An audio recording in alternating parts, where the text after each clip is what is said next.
Let's move to the WNBA for the second year in a row. As I mentioned, Colin, Dallas gets the number one pick. What's interesting here is how the draft lottery in the WNBA sort of works, because Dallas had increased odds to get the number one selection because of how bad they did this year and last year.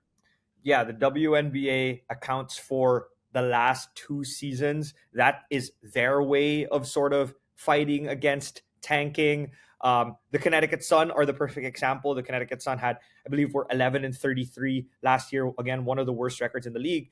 But their pick, which actually was traded to Chicago, had the lowest odds of winning the first overall pick because 2 seasons ago, as many may recall, they beat Caitlin Clark and the Indiana Fever in the first round of the playoffs. They were one of the better teams in the league. So that's the way that the WNBA combats tanking. Also because obviously they have a lot less teams, so it makes it a little bit easier or a little bit harder, I guess, for tanking. Yeah, and so the number one pick, a lot of people thinking maybe Dallas could select Connecticut's Azzi Fudd with that number one pick. Obviously, Paige Bueckers went to UConn, so obviously that connection's huge as well. But also, Azzi Fudd is dating Paige Bueckers. Yeah, Azzi Fudd is not by no means the consensus number one pick in terms of mock drafts that we're seeing. But I find it very funny. Like, just look at ESPN's mock draft. Azzi Fudd was number 4 just 3 days ago. And then the Dallas Wings win the number 1 pick. And she's now number 1 in their latest mock draft. But it makes a lot of sense because of her connection to Paige Bueckers. You want to be able to keep satisfying your star. Bueckers is a transformational talent, a generational talent.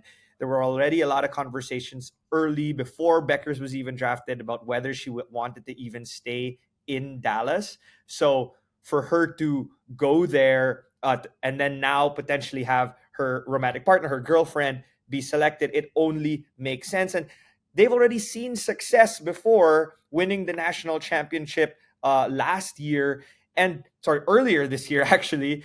And Fudd was the best player in the Final Four.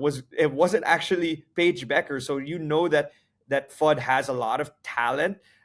So I think there's a lot of potential for that to be the direction that the Wings go. And just one thing here that I wanted to point out is it's not new in the WNBA for teammates to be dating.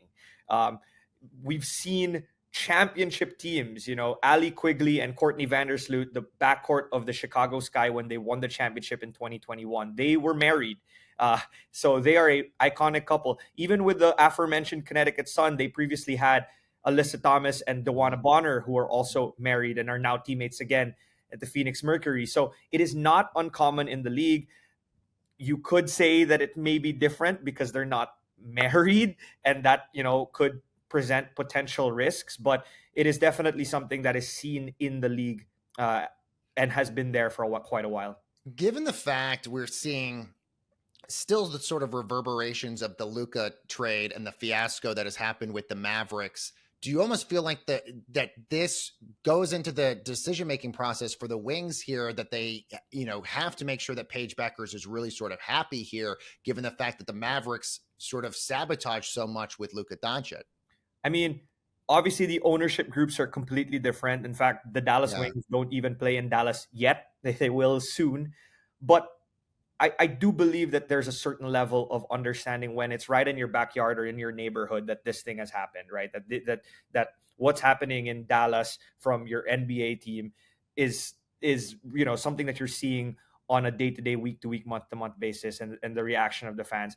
When the Wings won the draft last year, it was kind of a big deal for them. And then when the Mavericks won the draft lottery as well, everyone was saying, oh, this is they tied the two teams together. So it's no shock that even though the ownership group is different, there is a way to tie all of these together. And I'm sure it's a big deal for Dallas, at least the ones who follow both teams, that they're able to have at least one other team to root for.